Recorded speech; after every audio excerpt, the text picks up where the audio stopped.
Hello guys, welcome to my channel Harry vlogs. నాకైతే మాత్రం కొన్ని రోజులుగా కాల్స్ మెసేజ్ వస్తున్నాయి. వాళ్ళు ఏజ్ ఎంత అంటే 18, 19, 20, 21. ఈ ఏజ్ ఏంటి అసలు? చదువుకుంటున్న ఏజ్. కొంతమంది ఏంటంటే బ్రో నేను ఇప్పుడు డిగ్రీ చేస్తున్నాను బ్రో, నేను ఇప్పుడు డిప్లొమా చేస్తున్నాను బ్రో నేను బీటెక్ చేస్తున్నాను బ్రో, అవన్నీ మధ్యలో ఆపేసి వచ్చేస్తారంట ఇక్కడికి ఈ వర్క్ కి.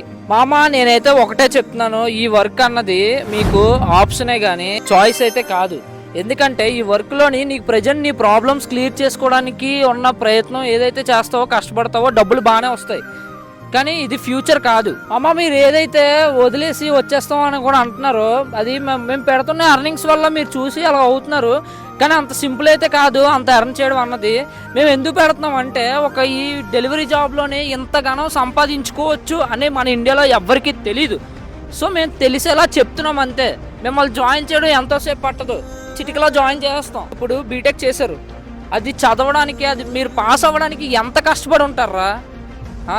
ఆ కష్టం, ఆ నాలెడ్జ్ అంతా ఎందుకు వేస్ట్ అవ్వాలి బ్రో? మరి ఇప్పుడు నువ్వు కూడా చేసుకున్నావు కదా బ్రో అంటే, నేను బీటెక్లు డిగ్రీలు చేసినంత నేను చదవలా. నేను చదివే చదువుకి నాకు ఎవడు జాబ్ ఇవ్వడం నాకు అర్థమైపోయింది. సో అందుకనే నేను ఇక్కడికి వచ్చి ఇలా వర్క్ చేసుకుంటున్నాను. మీరు ఎప్పుడైనా సరే ఫ్యూచర్ ఉన్న జాబ్నే వెతుక్కోండి. దీంట్లో ఫ్యూచర్ ఉండదు. మహా అయితే నువ్వు 4 సంవత్సరాలు 5 సంవత్సరాలు చేస్తావు, కష్టపడతావు.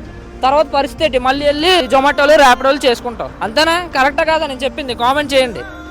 సో అందుకనే మీరు ఏదైతే బీటెక్లు డిగ్రీలు అవన్నీ చేస్తున్నారో అవన్నీ పూర్తి చేయండి.